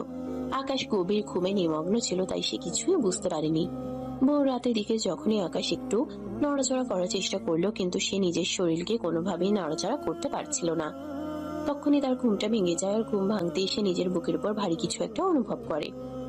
সে প্রচন্ড ভয় পেয়ে যায় আর ভূত ভূত বলে চিল্লাতে শুরু করে। তখনই নীলা তার মুখটা চেপে ধরে আর বলতে থাকে, এই কি হলো, কি সমস্যা তোমার? এভাবে ষাঁড়ের মতো চেঁচামেচি করছো কেন? আরে আহ আহ আহ আপনি এখানে কি করছেন? কি করব সেটা দেখতে পাচ্ছ নাকি? কি করব সেটা দেখতে পাচ্ছ না নাকি? তোমার বুকে মাথা রেখে ঘুমাচ্ছিলাম, আমার শান্তি লাগছিল এখানে ঘুমাতে। দিলে তো আমার ঘুমটা ভাঙিয়ে। তুমি সব সময় এমন করো কেন? আপনার কি মাথা খারাপ নাকি? আপনি সব কি বলছেন? আমি একটা ছেলে মানুষ, আর আপনি আমার বড় বোনের বান্ধবী। আপনি আমার বুকের উপরে আমাকে জড়িয়ে ধরে শুয়ে আছেন। এটা যদি কেউ দেখতে পায় তাহলে কি হবে সেটা একবারও চিন্তা করেছেন? কি আর হবে, সবাই মনে মনে ভাববে আমি তোমার বিয়ে করা বউ। তাই তো তোমাকে জড়িয়ে ধরে শুয়ে আছি। বিয়ে করা বউ ছাড়া অন্য কেউ কি কাউকে এভাবে জড়িয়ে ধরে ঘুমাতে পারে নাকি? আমিও তো সেটাই বলছি, মানুষ কতটা সেন্সলেস হলে এরকম কাজ করতে পারে। যান এক্ষুনি আমার বুকের উপর থেকে, না মন তা না হলে কিন্তু আমি আপনাকে ধাক্কা দিয়ে ফেলে দিব। তোমার যা ইচ্ছে তাই করতে পারো, কিন্তু তাতে বিশ্বাস করো লাভ হবে বলে মনে হয় না আমার। এই বলে নীলা আবারও অনেক শক্ত করে আকাশকে জড়িয়ে ধরে ঘুমিয়ে পড়ে। আর এদিকে আকাশ অনেক চেষ্টার পরেও নীলাকে নিজের বুকের উপর থেকে নামাতে পারে না। নীলা তাকে আরো শক্ত করে জড়িয়ে ধরে ঘুমিয়ে পড়ে। অনেক চেষ্টার পরেও আকাশ যখন তাকে নিজের উপর থেকে নামাতে পারলো না, তখন আর কি করবে, ওভাবেই শুয়েছিল। সারাটা রাত আর ঘুমাতে পারেনি। সকালবেলা ঘুম থেকে উঠে তিশা এই দৃশ্য দেখতে পায়। তার মাথায় আকাশ ভেঙে পড়ার মতো অবস্থা। এই মুহূর্তে যদি রুমের ভিতর কেউ এসে যায় তাহলে কি হবে, এটা চিন্তা করতে করতে সে আগে গিয়ে রুমের দরজাটা লাগিয়ে দিল, আর তারপর নীলাকে রাখতে লাগলো। এই নীলা, নীলা তাড়াতাড়ি ঘুম থেকে উঠতো। কি মাথা খারাপ হয়ে গেছে নাকি? এসব তুই কি করছিস? আরে আপু, দেখ কোন ডাইনিকে তুই বাড়িতে নিয়ে এসেছিস। আমার জীবনটাকে তো একদম বরবাদ করে দেবে। প্লিজ আপু, তুই আমাকে বাঁচা। আরে তোরা দুজন এমন করছিস কেন? আমি আবার কি করলাম? একটু তোর ভাইয়ের বুকের উপর মাথা রেখে ঘুমালাম, আমার খুব শান্তিতে সুন্দর একটা ঘুম হয়েছে। আর তোরা দুজন এমন কেন করছিস? আরে ভাই, তুই কথা পরে বল, আগে ওর বুকের উপর থেকে নেমে আয়। বাড়ির কেউ যদি দেখে ফেলে তারপর কি হবে, এটা তুই একবারও চিন্তা করেছিস? এই বলে নীলা আকাশের বুকের উপর থেকে নামতে না চাইলেও তিশা তাকে জোর করে টেনে নামিয়ে দিল। আর এদিকে আকাশ তার থেকে ছাড়া পেয়ে দৌড়ে রুম থেকে ছুটে পালালো। তখনই নীলা তিশার দিকে তাকিয়ে বলতে লাগলো, দোস্ত, এই কাজটা কিন্তু তুই একদমই ঠিক করিসনি। আমি তোর কাছে অন্তত এটা আশা করিনি। তুই পাগল হয়ে গেছিস নাকি? এইসব পাগলের মতো কি কর্মকাণ্ড করছিস তুই? তুই জানিস এগুলো আমার বাড়ির লোক দেখলে কি হবে? দোস্ত প্লিজ বিলিভ মি, সত্যি আমি তোর ভাইকে ভালোবেসে ফেলেছি। তোর ভাইকে ছাড়া আমি বেঁচে থাকতে পারবো না। তোর ভাই আমার জীবনের প্রথম পুরুষ, যাকে দেখে আমার এতটা ভালো লেগে গেছে, যাকে দেখে আমি আমার নিজেকে হারিয়ে ফেলেছি। তিশা আর কোনোভাবেই নিজেকে কন্ট্রোল করতে না পেরে নীলার সঙ্গে আর কোনো কথা না বলে ব্যালকনিতে গিয়ে দাঁড়ালো। এদিকে নীলাও তার পিছন পিছন ব্যালকনিতে চলে আসে। আর তখনই নীলা তিশাকে কিছু বলতে চাইছিল, তার আগেই তিশার আম্মু সেখানে চলে আসে আর তিশাকে উদ্দেশ্য করে বলতে থাকে, কি রে, তুই এখনো রেডি হসনি? আত্মীয় স্বজন সবাই তো কালকেই চলে এসেছে, আর একটু পরে হয়তো ছেলের বাড়ি থেকে হলুদের তত্ত্ব নিয়ে চলে আসবে। তখন যদি তোকে এভাবে বসে থাকতে দেখে তাহলে তারা কি ভাববে বলতো? আরে আম্মু, সবেমাত্র সকাল 9টা বাজে, এখনই মেহমান চলে আসার কি আছে? তাদেরকে আর একটু পরে আসতে বলো না। আরে তোর কি মাথা খারাপ হয়ে গেছে নাকি? আমি তো সেটাই বুঝতে পারছি না। সকাল 9টা বাজে, কিছুক্ষণ পর তারা আসবে। তোকে হলুদ দিয়ে যাবে, তারপর আবার ছেলের বাড়িতে হলুদ হবে। তাছাড়া তাদের বাড়ি আমাদের বাড়ি থেকে কতটা দূরে সেটা তো তুই খুব ভালো করেই জানিস। তাই আশা করি তোকে নতুন করে বলার কিছুই নেই। তখনই মাঝখান থেকে নীলা আকাশের আম্মুকে উদ্দেশ্য করে বলতে থাকে। শাশুড়ি আম্মু, ঠিক আছে, কোনো সমস্যা নেই। আমি তিশাকে এক্ষুনি তৈরি করে দিচ্ছি। আপনাকে এসব ব্যাপার নিয়ে একটুও ভাবতে হবে না। নীলার এই কথাটা বুঝতে পারেনি আকাশের আম্মু, তাই আচ্ছা ঠিক আছে এই কথা বলে তখনই সেখান থেকে চলে গেল। আর এদিকে আকাশের আম্মু চলে যাওয়ার পরেই তিশা নীলাকে উদ্দেশ্য করে বলতে লাগে। আচ্ছা, তুই এসব কি শুরু করেছিস? আমি তো এটাই বুঝতে পারছি না। আম্মু নেহা তোর কথাটা বুঝতে পারিনি, না হলে এখানে কি অঘটন ঘটতো সেটা তুই ভাবতে পেরেছিস? আমি এত কিছু চিন্তা ভাবনা করে কখনোই কোনো কিছু করি না। এটা আর কেউ না জানলেও তুই খুব ভালো করে জানিস, কারণ তুই আমার বেস্ট ফ্রেন্ড। তাই কি হবে না হবে আই ডোন্ট কেয়ার। এখন তো আমার মনে হচ্ছে আমি খাল কেটে কুমির নিয়ে এসেছি। তোকে এখানে এনে আমি বড্ড বড় ভুল করে ফেলেছি। নো মাই ডিয়ার ননদিনী, তুমি কোনো ভুল করনি। তুমি যদি এখানে আমাকে না নিয়ে আসতে, তাহলে তোমার ভাইয়ের মতো একটা হ্যান্ডসাম ছেলেকে আমার চোখে পড়তো না। এ বলেই ঠাস করে তিশার গালে একটা চুমু বসিয়ে দেয় নীলা, আর তারপরে সেখান থেকে হাসতে হাসতে চলে যায়। তিশা বুঝতে পারে সত্যিই হয়তো নীলার মাথায় কোনো সমস্যা হয়েছে, তা না হলে এরকম পাগলামো করার মানে কি। এইসব চিন্তা করতে করতেই তিশা রুমের ভিতর চলে আসে আর আলমারি থেকে শাড়ি বের করে নিজে নিজেই তৈরি হওয়ার চেষ্টা করতে থাকে। কিন্তু একা একা কি আর শাড়ি পরা যায়? এদিকে নীলা কোথায় গেছে তার কোনো ঠিক ঠিকানা নেই। আকাশ নিজের বন্ধুদের সঙ্গে রুমে বসে গল্প করছিল আর একসঙ্গে নাস্তা করছিল। তখনই নীলা সেখানে প্রবেশ করে। তার বন্ধুদের দিকে নীলা বলতে থাকে। ও সুইটহার্ট, এইসব ছাগলগুলোকে কোথা থেকে নিয়ে এসেছো? কথাটা শুনিয়ে আকাশের বন্ধুরা একটু রেগে যায় আর বলতে থাকে। দোস্ত, এসব কি হচ্ছে? আমরা কিন্তু কিছুই বুঝতে পারছি না। আমাদেরকে এভাবে ডেকে নিয়ে এসে অপমান করার মানেটা কি? আর এই মেয়েটাই বা কে? ওনাকে তো আগে কখনো তোদের বাড়িতে দেখিনি। আমরা তো প্রায় তোদের বাড়িতে আসি। দোস্ত প্লিজ, তোরা এই পাগলের কথা বাদ দে। এই মেয়েটার মাথায় সমস্যা আছে। এটা আপুর বান্ধবীর, আপুর বিয়ের জন্য এখানে এসেছে, আর তারপর এখানে যা শুরু করেছে আমরাই তো অসহ্য হয়ে গেছি। আর তোরা আর বা কি করবি? তখনই নীলা আকাশের পাশে বসে থাকা ছেলেটাকে উঠিয়ে দিয়ে আকাশের পাশে বসে আকাশের কাঁধে হাত রেখে আকাশের দিকে তাকিয়ে বলতে থাকে। উফ মাই ডিয়ার, এভাবে বলো না। আমি তোমার হবু বউ। হবু বউকে ভালোবেসে কথা বলতে হয়। হবু বউ ইজ মাই ফুড। আপনি এখনই আমার রুম থেকে বের হয়ে যান, তা না হলে কিন্তু খুব খারাপ হবে, আমি বলে দিলাম। কি করবে তুমি? বললাম তো, যা করব তা আপনি কল্পনাও করতে পারবেন না। চাইলে আদর করতে পারো তুমি আমাকে। আদর করলে আমি কখনোই তোমাকে নিষেধ করব না। বললাম তো, তোমায় ভালোবেসে ফেলেছি। তোমার সবকিছু আমার কাছে সৌন্দর্য আর মাধুর্যময়। কি নির্লজ্জ বেহায়া মার্কা মেয়ে! ভাই, আমি বুঝতে পারছি না তোরা কিভাবে এই মেয়েটাকে তোদের বাড়িতে রেখেছিস। মনে হয় তোদেরও মাথায় সমস্যা হয়ে গেছে। এই মেয়েটার সঙ্গে তাদের মান ইজ্জত বুঝি আর একটু রক্ষা পেল না। আরে ভাই, তোরা এভাবে আমাকে কেন কথা শোনাচ্ছিস? আপুর বান্ধবী হয়, তাই তো আমাদের বাড়িতে ইনভাইট করা হয়েছে। না হলে এমন পাগল ছাগল কে কে ইনভাইট করে বল? এই বলে আকাশ তার বন্ধুদের নিয়ে নাস্তা শেষ না করেই রুম থেকে বের হয়ে চলে গেল। তারপর সারাদিন বাইরে কাজ করলো। এদিকে নীলা তিশার রুমে এসে দেখে তিশা শাড়ি পরার চেষ্টা করছে, কিন্তু কোনোভাবেই শাড়িটা আর পরে উঠতে পারছে না। তাই তিশাকে নীলা শাড়িটা পরিয়ে দিয়ে সুন্দর করে রেডি করে দেয়, আর তারপরেই তিশাকে নিয়ে গায়ে হলুদ স্টেজে আসতে শুরু করে। তখন তিশা বলতে থাকে। কি রে, কি ব্যাপার? তুই আমাকে রেডি করিয়ে দিলি, নিজে রেডি হলি না কেন? আমি কার জন্য সাজবো? তোর ভাই তো আমাকে কোনো পাত্তাই দিচ্ছে না, আর এদিকে তুইও আমাকে একটু সহযোগিতা করছিস না। দেখ ভাই, আমি তোর বন্ধু হিসেবে তোকে রিকোয়েস্ট করে বলছি, তুই সব পাগলামো বন্ধ কর। এইসব পাগলামো পাগলদের মানায়, তোর মতো সুস্থ মানুষকে নয়। তাই আমি তোকে রিকোয়েস্ট করে বলছি, এইসব পাগলামো করার কোনো মানেই হয় না।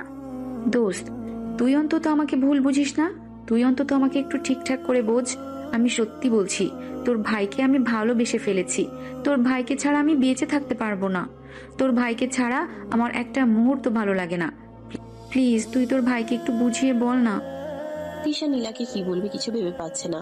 এদিকে আস্তার বিয়ে, অন্যদিকে নীলা এসব পাগলামো শুরু করে দিয়েছে। এখন সে কোন দিকে যাবে, কাকে কি বলবে আর কাকে কি দিয়ে বুঝাবে। তারপর আজকের অনুষ্ঠানটা যাতে নষ্ট না হয়, তাই তিশা নীলাকে বলতে লাগলো।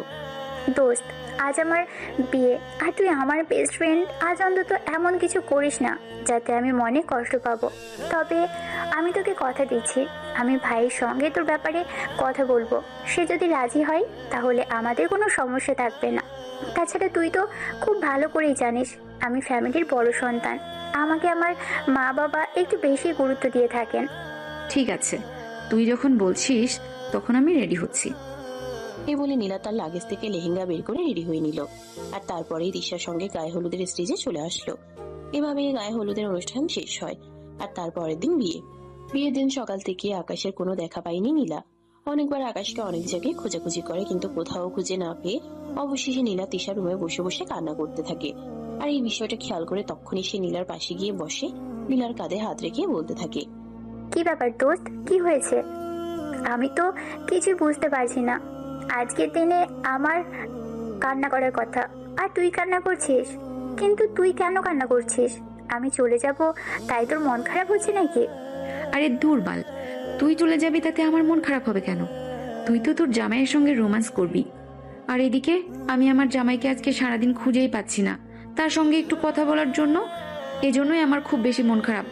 বল না রে, আমার জামাইটা কই গেছে? নীলার এই কথা শুনে তিশা একদম বোবা বনে গেল। সে তো মনে মনে ভেবেছিল বান্ধবী হয়তো তাকে খুব বেশি মিস করবে, তার জন্যই এমন করছে। কিন্তু বান্ধবীর কাছ থেকে উত্তর পেল তার ঠিক উল্টোটা। তিশা একটা দীর্ঘশ্বাস ছেড়ে বলতে লাগলো, সত্যি আমি হয়তো পৃথিবীর সব চাইতে অভাগা বান্ধবী, যার বান্ধবীর বিয়ের দিন তার বান্ধবীর জন্য কান্না না করে বান্ধবীর ভাইয়ের জন্য কান্না করে। এই বলে তিশা রুম থেকে বের হয়ে গেল। আর এদিকে নীলা তখনও সেখানে বসে বসে কান্না করে চলেছে। তখনই তার হঠাৎ মনে পড়লো তিশার ফোন থেকে আকাশকে একটা কল দিলেই তো জানা যাবে সে কোথায় আছে। যেমন চিন্তা তেমনই কাজ। আকাশের নাম্বারে তিশার ফোন থেকে ফোন দিলেও 2 বার রিং হওয়ার পরে আকাশ ফোনটা রিসিভ করলো আর বলতে লাগলো, কি ব্যাপার আপু, কি হয়েছে? তুই আমাকে ফোন দিচ্ছিস কেন? নীলা তখন আকাশকে কিছু বলতে না দিয়ে বলতে লাগলো, কই তুই, কোথায় আছিস? এই তো বাগানে একটু কাজ করছিলাম। কেন, তোর কিছু লাগবে নাকি? লাগলে বল, আমি পাঠিয়ে দিচ্ছি। কিন্তু ততক্ষণে নীলা ফোনটা কেটে দিল আর রুম থেকে বের হয়ে বাড়ির পিছনের বাগানে চলে গেল। সেখানে গিয়ে দেখতে পেল আকাশ তার বন্ধুদের নিয়ে কিছু একটা করছে। তখনই আকাশের কাছে গিয়ে দাঁড়ালো আর বলতে লাগলো, আমি সে কখন থেকে তোমাকে খুঁজছি, আর তুমি এখানে এসে বসে আছো? আরে আপনি এখানে কি করছেন? আর আপনি জানলেন কি করে আমি এখানে আছি? তুমি তো বড় ভুলো মনের মানুষ। একটু আগে কি হয়েছে এটা এখনই ভুলে গেছো? আমি তোমাকে ফোন করেছিলাম তুমি কোথায় আছো সেটা জানার জন্য। আমার মন তোমাকে খুঁজতেছিল, কিন্তু তোমাকে কোথাও খুঁজে পাচ্ছিলাম না, তাই তো বাধ্য হয়ে একটু ছলনার আশ্রয় নিতে হলো। আকাশের বন্ধুরা সবাই নীলার এমন কথা শুনে হাসতে হাসতে মাটিতে লুটোপুটি খাচ্ছিল আর বলতে লাগলো, দোস্ত, আমরা মনে হয় একটু ভুল করে ফেলেছি, কারণ তোর জন্য সিনিয়র গার্লফ্রেন্ড জুটে আর আমাদের জন্য একটা জুনিয়র গার্লফ্রেন্ডও জোটে না। দেখ ভাই, একদম মজা করিস না, এটা মজা করার বিষয় না। আমি এই ফাজিল মেয়েটাকে কত করে বলছি এসব ফাইজলামো বন্ধ করতে, কিন্তু এই ফাজিল মেয়েটা আমার কোনো কথাই শুনছে না। এই নিয়ে কম হলেও আমার থেকে 3 বছরের বড় হবে, কারণ আপুর ক্লাসমেট আপু আমার যেতে 3 বছরের বড়, তার সঙ্গে কি আমার যায়? দেখো, কার সঙ্গে কাকে যায় আর কার সঙ্গে কাকে মানাই সেই সব কিছু চিন্তা করার মতো সময় ইচ্ছা কোনোটাই আমার নেই। তোমাকে আমার ভালো লাগে, তোমাকে আমি ভালোবাসি, তোমাকে আমি বিয়ে করব, সেটা আজ না হোক কাল। আকাশ তখন কিছুটা রেগে গিয়ে নীলাকে ধমক দিয়ে বলতে থাকে, আপনার ফালতু কথা বন্ধ হলে দয়া করে এখান থেকে যেতে পারেন। এখানে আমি আর আমার বন্ধুরা কাজ করছি, এখানে কোনো কাজ করছি না যে আপনি এসে অকাজের মধ্যে বাম হাত ঢুকিয়ে দিচ্ছেন। তুমি চাইলে আমি আমার ডান হাতে দিতে পারি, তাতেও আমার কোনো আপত্তি নেই। তোমাকে না দেখলে আমার বড্ড মন খারাপ লাগে। নীলা এসব কথা শুনে আকাশের ইচ্ছা হয়েছিল যেন নিজের মাথা নিজেই ফাটিয়ে ফেলে। নীলা আর এসব কথা সে আর নিতে পারছিল না। সে অনেকটা রেগে গিয়ে নীলাকে বলতে থাকে, আপনি এখান থেকে যাবেন, তা না হলে কিন্তু আমি নিজের মাথা নিজেই কুড়াল দিয়ে বাড়ি মেরে ফাটিয়ে ফেলবো বলে দিলাম। আমার কিন্তু আপনার এসব ফাইজলামো মার্কা কথাবার্তা আর ভালো লাগছে না। এমনিতেই আজ আমার বোনের বিয়ে হয়ে যাবে, যে আমাদের ছেড়ে অনেক দূরে চলে যাবে, এটাই সহ্য করতে পারছি না। আর এখানে আপনি ফাইজলামো মার্কা কথাবার্তা শুরু করে দিয়েছেন। নীলা তখন বুঝতে পারে আসলেই তো একটা বোন সংসার ছেড়ে চলে যাওয়া একটা ছোট ভাইয়ের জন্য এটা খুবই বেদনাজনক। তাই সে আর কোনো কথা না বলে সেখান থেকে চলে যায়। আর এভাবেই তিশার বিয়ের কাজ সম্পন্ন হয়ে যায়। এর পরের দিন নীলা নিজের বাড়িতে চলে আসে। সে নিজের ইচ্ছে আসতে চায়নি। তার বাবা ড্রাইভারকে দিয়ে গাড়ি পাঠায় নীলাকে নিয়ে আসার জন্য। তাদের ফ্যামিলির একমাত্র সন্তান বাবা মায়ের ভালো লাগছিল না সন্তানকে এতদিন ধরে রাখতে। আর এদিকে নীলার মনে চাইছিল না বাড়িতে চলে আসতে, তাই তো সে বাড়িতে আসা মাত্রই ড্রয়িং রুমে দাঁড়িয়ে চিৎকার করে বলতে থাকে, কি ব্যাপার, কি সমস্যা তোমাদের? আমি তো কিছুই বুঝতে পারছি না। বান্ধবীর বাড়ি গেলাম বান্ধবীর বিয়ে দাওয়াতে, আর সেখানেও তোমরা আমাকে শান্তিতে থাকতে দিলে না। মা, তুই এভাবে কেন বলছিস? তুই আমাদের একমাত্র সন্তান, তোকে ছাড়া আমরা থাকতে পারি নাকি? তোর জন্য মনটা ভীষণ কাঁদছিল, তাই ড্রাইভারকে পাঠালাম তোকে নিয়ে আসার জন্য। তাছাড়া বিয়ে তো শেষ হয়ে গেছে, এখানে সেখানে থেকে লাভ কি? আমি তোমাদেরকে লাভ লসের হিসাব বোঝাতে পারবো না, কিন্তু আমি লাভ ছাড়া সেখানে পড়ে থাকিনি। যাই হোক, বাদ দাও। আব্বু, তোমাকে আমি একটা কথা বলতে চাই। নীলার বাবা তখন নীলার কথার কোনো উত্তর না দিয়ে চুপচাপ বসে থাকেন। এটা দেখে নীলা কিছুটা রেগে যায় আর বলতে থাকে। তখনই রান্নাঘর থেকে ড্রয়িং রুমে আস্তে আস্তে নীলার আম্মু একই কথা বলতে থাকে। কি ব্যাপার আব্বু, আমি তোমাকে কিছু বললাম, কিন্তু তুমি আমার কথার কোনো উত্তর না দিয়ে চুপচাপ বসে আছো কেন? তোমার কি আমার সঙ্গে কথা বলতে ভালো লাগে না নাকি? এভাবে কেন কথা বলছিস বলতো? তুই এই কয়দিনে দেখছি অনেক বেশি বদলে গিয়েছিস। তোর কি হয়েছে হঠাৎ করে, বলতো শুনি। হ্যাঁ নীলা, তোমার বাবা একদম ঠিক কথাই বলেছে। তুমি এই কয়দিনে একদম বদলে গেছো। তুমি তো কখনই এইরকম ছিলে না। তুমি আমাদের ছাড়া একটা দিনও থাকতে চাইতে না। আমাদের একটু অসুবিধা হয়েছিল, সেই জন্যই তোমাকে তোমার বান্ধবীর বিয়েতে একা একা পাঠালাম। আর ওখান থেকে এসে তুমি এতটাই বদলে গেলে। আব্বু শোনো, মানুষ পরিবর্তনশীল, সে কখন কিভাবে বদলে যায় এটা কখনোই বলা যায় না। আমি যে সারা জীবন একই রকম থেকে যাব, এটা কোথায় লেখা আছে? বান্ধবীর বিয়েতে গেছি, বদলে আসতেই পারি, এতে অবাক হওয়ার কিছু নেই। সেটা ঠিক আছে, আমি সেটা কখনোই নিষেধ করছি না, কিন্তু তাই বলে তুমি এইভাবে কেন তোমার বাবার সঙ্গে কথা বলছো? তোমার বাবা তো তোমাকে সেরকম কোনো কিছুই বলেনি, তাহলে এভাবে রিয়েক্ট করার কি আছে? আম্মু, আমি আব্বুকে কিছু একটা বলতে চেয়েছিলাম, কিন্তু আব্বু আমার সঙ্গে কোনো কথাই বলছে না, চুপচাপ বসে আছেন। কেন? আমি তো ওনার সন্তান, আমার কথা ওনার শোনার কর্তব্য। আমি চুপচাপ বসে আছি তার মানে এই নয় যে আমি তোমার কথা শুনতে আগ্রহী নয়, কিন্তু তুমি যে এরকম আচরণ করছো সেটা তো আগে আমাকে জানতে হবে। আমি তোমাকে কিছু জিজ্ঞাসা করেছি, কিন্তু তুমি আমার কথার কোনো উত্তর না দিয়ে উল্টাপাল্টা প্রশ্ন করছো, এটা কেন? আই এম সো সরি আব্বু, আমি আমার ভুলের জন্য তোমার কাছে ক্ষমা চাইছি, কিন্তু আমি সত্যিই তোমাকে কিছু বলতে চাই। প্লিজ, তুমি আমার কথাটা শোনো। আচ্ছা ঠিক আছে, কি বলবে বলো, আমি তোমার কথা শুনলে। তখনই নীলা তার বাবার অনুমতি পেয়ে তার বাবাকে সবকিছু খুলে বলে। আর সবকিছু শুনে তার বাবা তো অবাকের চূড়ান্ত সীমানায় পৌঁছে যায়। তার মেয়ে তাকে কখনো এমন কিছু বলবে এটা সে কখনো কল্পনাও করেনি। হ্যাঁ, তিনি এটা মেনে নিতেন যদি নীলা তার চেয়ে বয়সে বড় কিংবা তার যোগ্য কোনো ছেলেকে পছন্দ করত, তাহলে তিনি কখনো না করতেন না। কিন্তু নিজের চাইতে বয়সে ছোট, তাও আবার বান্ধবীর আপন ছোট ভাইকে এই ব্যাপারটা তিনি মেনে নিতে পারলেন না। তাই তিনি নীলাকে বলতে লাগলেন, নীলা, আমার মনে হয় তোমার মাথায় সত্যি সমস্যা হয়েছে। তুমি হয়তো জানোই না যে তুমি আমাকে কি বলতেছো। যদি তুমি জানতে তুমি আমাকে কি বলছো, তাহলে অন্তত 10 বার চিন্তা করে আর তারপর বলতে। আব্বু, আমি খুব ভালো করেই জানি আমি কি বলছি। আমি একজনকে ভালোবাসি, আর ভালোবাসা কখনো অপরাধ হতে পারে না। ভালোবাসা বয়স, সময়, জাত, কাল, পাত্র ভেদে হতে পারে না। ভালোবাসা হলো দুটি মনের মিলন। একজন মানুষকে আরেকজনের ভালো লাগতেই পারে, একজন মানুষের আরেকজনকে ভালোবাসতেই পারে। আর ভালোবাসা জীবনে কখন আসে সেটা কেউ নিশ্চিত করে বলতে পারে না। তোমার মাথায় সমস্যা হয়েছে, তোমাকে মেন্টালি ট্রিটমেন্ট করাতে হবে। তুমি এখন নিচের রুমে যাও, বিশ্রাম করো। আমি কালকেই এক বন্ধুর সাইকোলজিস্ট আছে, তার সঙ্গে তোমার ব্যাপারে কথা বলবো। মায়ের এমন কথায় প্রচন্ড পরিমাণ রেগে যায় নীলা, আর তখনই চিৎকার দিয়ে বলতে থাকে, তোমরা কেন সবাই মনে মনে এটা ভাবছো যে আমি পাগল হয়ে গেছি? আমি পাগল হয়ে যাইনি, আমি সম্পূর্ণ ঠিক আছি। আমার মাথা সম্পূর্ণ ঠিক আছে, আমার মাথায় কোনো কিছুই হয়নি। যা বলছি সত্যি বলছি। আকাশকে আমার ভালো লেগেছে, আকাশকে আমি বিয়ে করতে চাই। আর যদি আকাশকে বিয়ে করতে না পারি, তাহলে আমি আমার এই জীবন রাখবো না। নীলার এরকম ভয়ঙ্কর রূপ তার মা বাবা কোনোদিনও দেখেনি, তাই তার মা বাবা কিছুটা ভয় পেয়ে গেল। তাই তারা নীলাকে শান্ত করার জন্য বলতে লাগলো, প্লিজ মামুনি, তুমি তোমার মাথাটা ঠান্ডা করো, এইভাবে উত্তেজিত হয়ে না। আমি বিষয়টা ভেবে দেখবো। নীলা তখন আবারও চিৎকার দিয়ে তার বাবাকে বলতে থাকে, কি ভেবে দেখবে? আর কি ভেবে দেখবে? আমি ওইসব কিছু জানি না, জানতে চাইও না। আমার জানার কোনো প্রয়োজন নেই। তোমাকে যেটা বলেছি সেটাই করবে। আমি আকাশকে বিয়ে করব এবং আমার আকাশকেই লাগবে। তারপর আমি আর কিচ্ছু শুনতে চাই না। তোমাদেরকে আমি 1 সপ্তাহ সময় দিলাম। এই 1 সপ্তাহের মধ্যে যদি আমাকে আকাশের সঙ্গে বিয়ে করিয়ে না দিতে পারো, তাহলে তোমরা আমাকে সারা জীবনের মতো হারাবে। এ বলে কাউকে আর কোনো কথা বলার সুযোগ না দিয়ে নীলা সেখান থেকে সোজা রাগে গজগজ করতে করতে নিজের রুমে চলে গেল। আর তখনই রুমের দরজাটা বন্ধ করে দিল। এদিকে নীলার মা বাবা দুজনেই মাথায় হাত দিয়ে সোফায় বসে পড়েন। মেয়ের হঠাৎ কি করে এমন কি হলো সেটাই তারা বুঝতে পারছেন না। তাই তারা মনে মনে ঠিক করলো তিশার সঙ্গে এ ব্যাপারে কথা বলবে। আসলে বিষয়টা কি হয়েছে সেটা তিশাই খুব ভালোভাবে বলতে পারবে। যেমন চিন্তা তেমনই কাজ। পরের দিন দুপুর বেলা নীলার আম্মু তিশার নাম্বারে ফোন দেয়। 2 বার রিং হতেই তিশা ফোনটা রিসিভ করে। আসসালামু আলাইকুম আন্টি, কি অবস্থা, কেমন আছেন? আর নীলার কি খবর? নীলা কেমন আছে? এই তো মা, আলহামদুলিল্লাহ ভালোই আছি। তোমার কি অবস্থা, তুমি কেমন আছো? আন্টি আলহামদুলিল্লাহ ভালোই আছি। আজকে আমাদের বাড়িতে যাব, নীলাকে বলবেন বিকেলে চলে আসতে। আচ্ছা ঠিক আছে, সে না হয় বলবো। তুমি কি রুমে একা আছো? তোমার সঙ্গে একটু কথা ছিল। আমি নীলার ব্যাপারে তোমার সঙ্গে একটু কথা বলতে চাই। হ্যাঁ আন্টি, আমি রুমে একাই আছি। কি বলবেন বলুন, আমি শুনছি।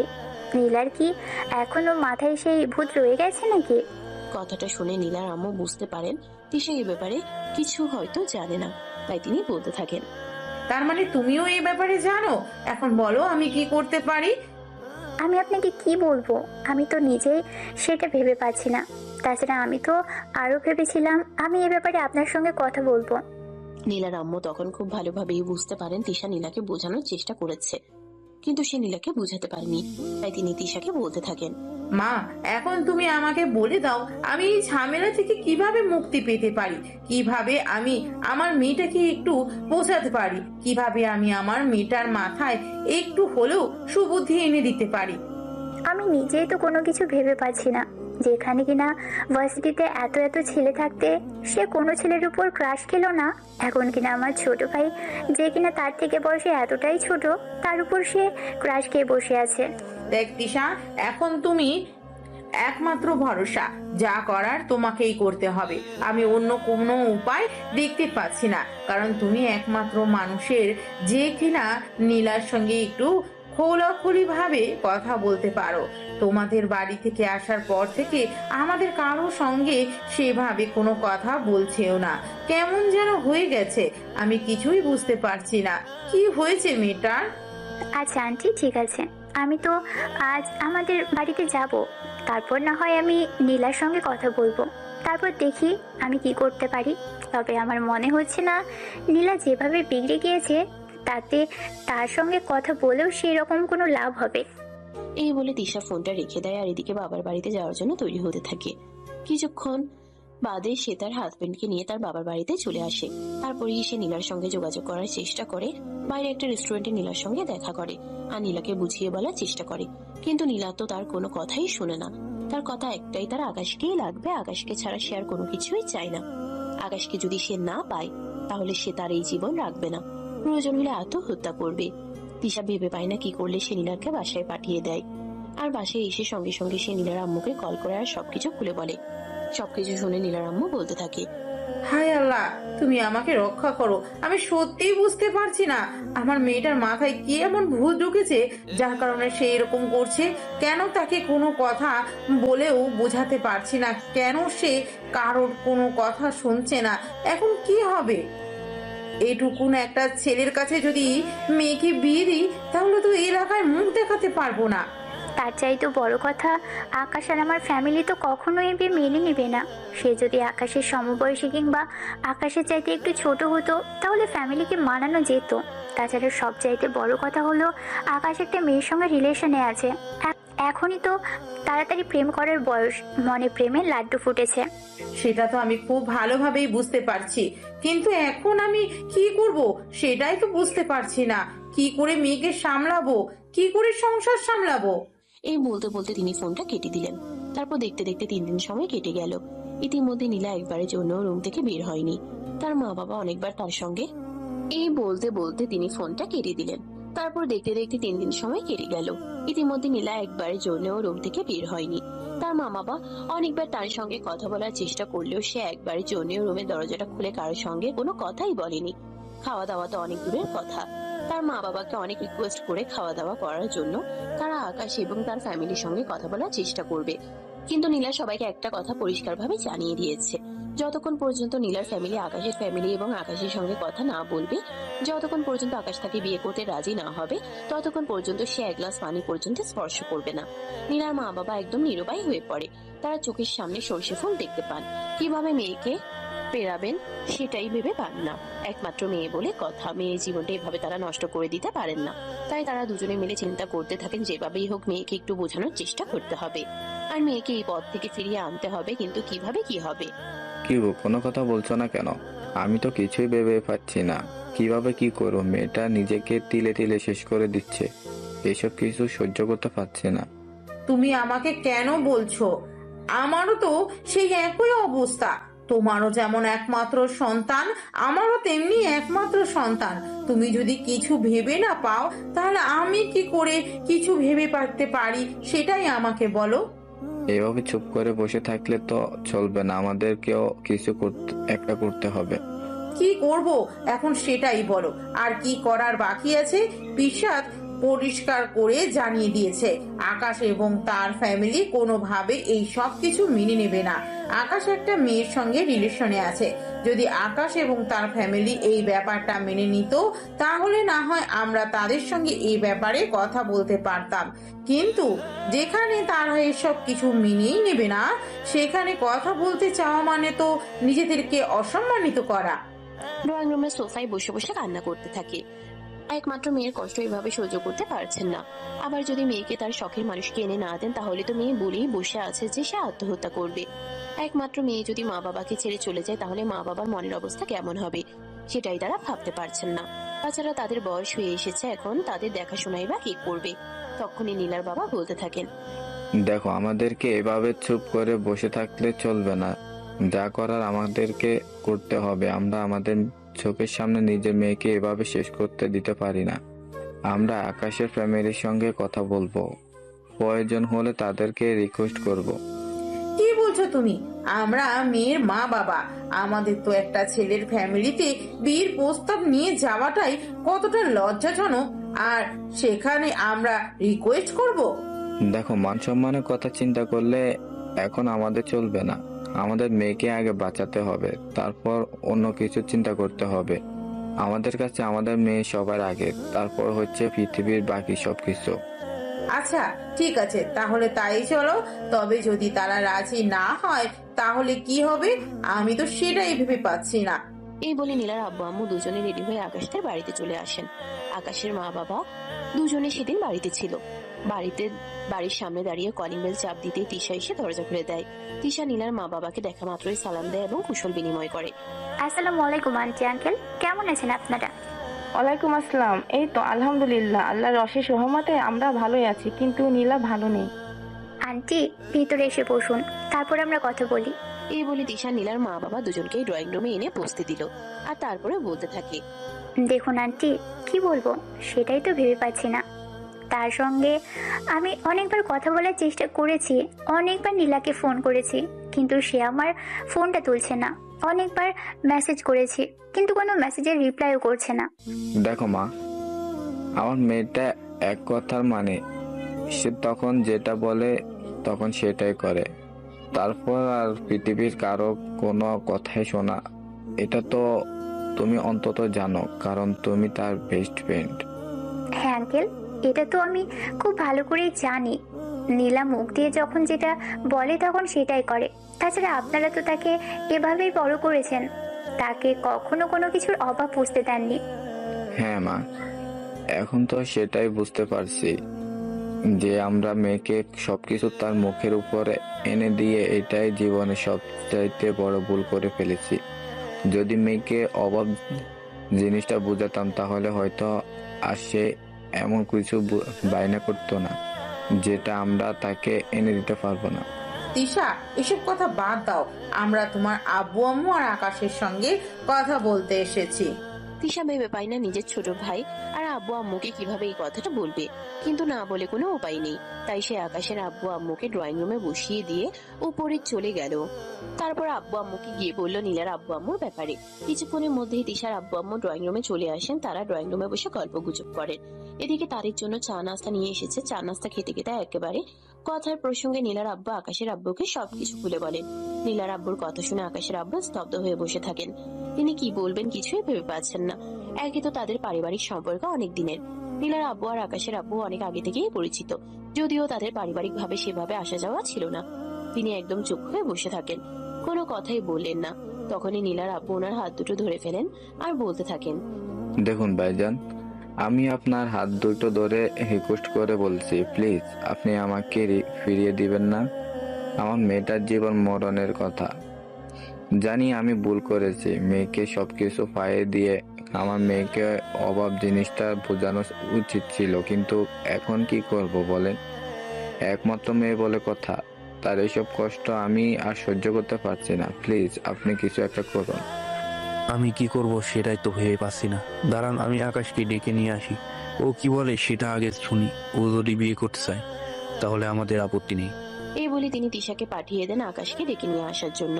তিশা রুমে গিয়ে তাকে আকাশ বিছানার উপর শুয়ে শুয়ে তার গার্লফ্রেন্ডের সঙ্গে মোবাইলে কথা বলছে।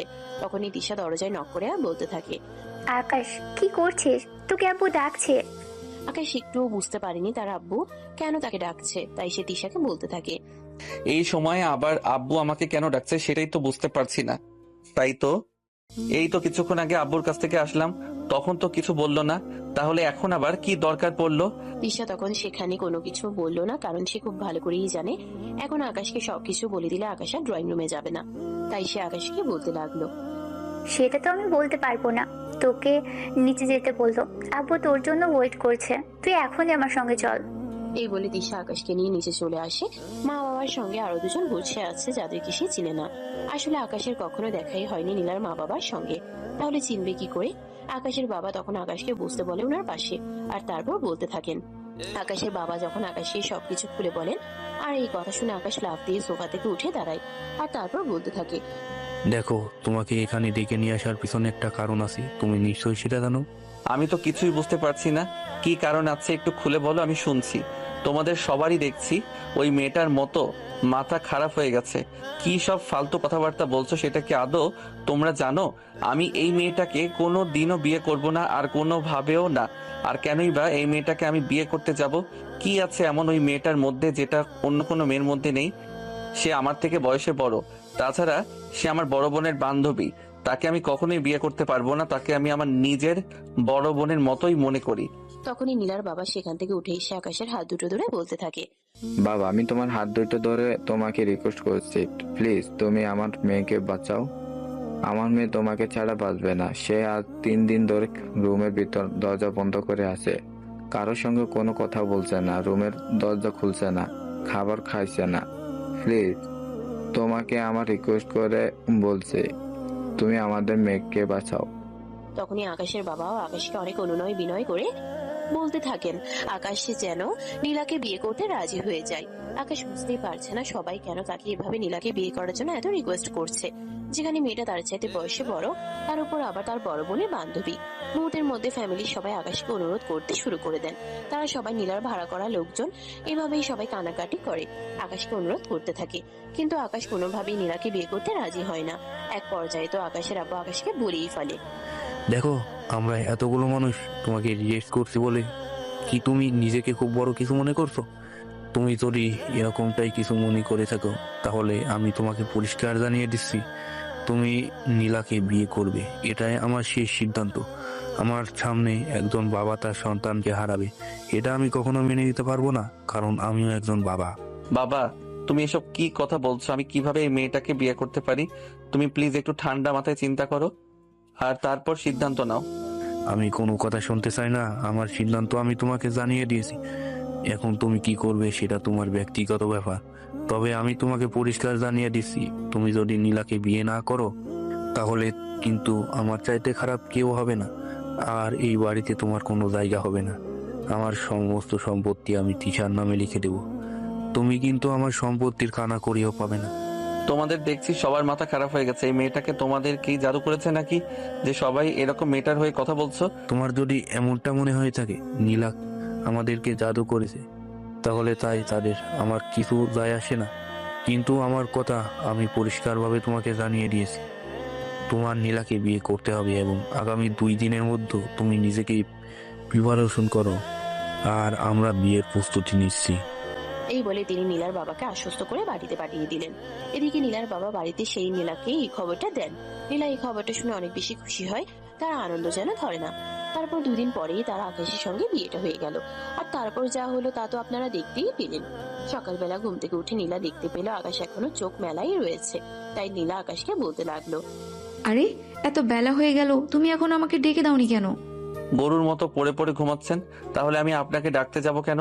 আপনি তো আমার ঘুমের 12টা বাজিয়ে দিয়েছেন। আপনাকে এত করে বললাম আমার বুকের উপর থেকে নেমে ঘুমান, কিন্তু আপনি তো আমার কোনো কথাই শুনলেন না। আরে জামাই, এইভাবে কেন কথা বলছো? তোমার বুকে ঘুমানোর জন্যই তো তোমাকে বিয়ে করেছি। তাহলে তোমাকে রেখে একা একা কেন ঘুমাবো সেটা বলো আমাকে। যাই হোক, বাদ দাও সেসব কথা। এখন চলো ফ্রেশ হয়ে আসি। আজ তো আবার আমাদের বউ ভাতের অনুষ্ঠান হবে, কিছুক্ষণ পরেই আবার লোকজন আসা শুরু করে দিবে।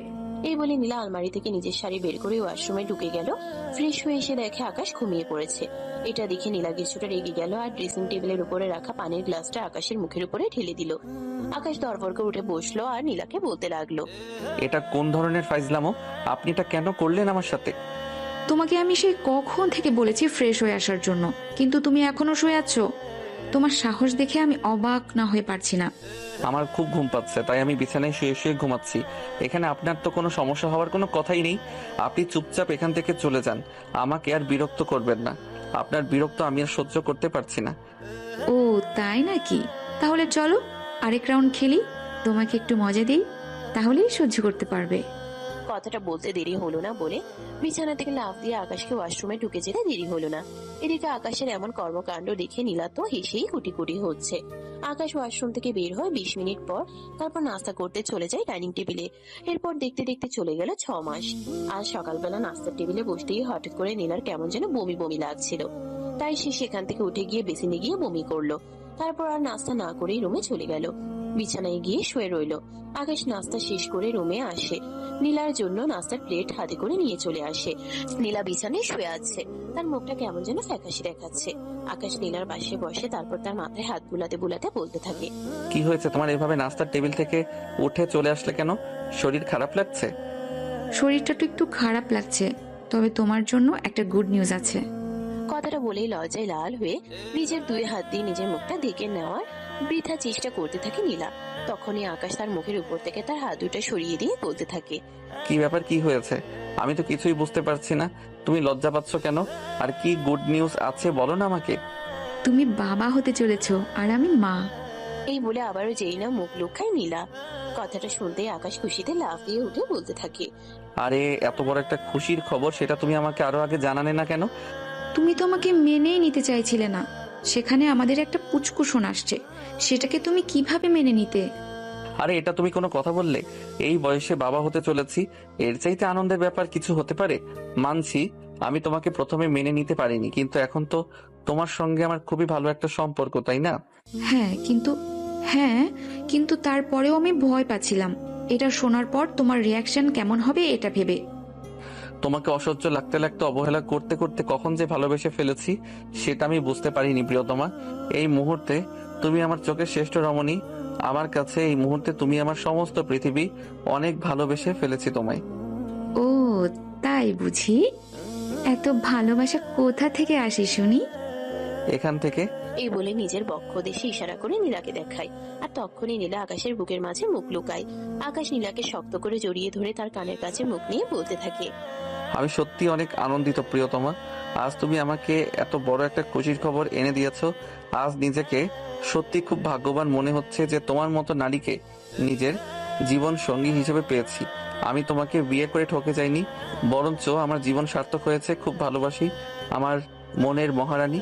তোমাকে সারা জীবন এভাবেই ভালোবেসে যেতে চাই।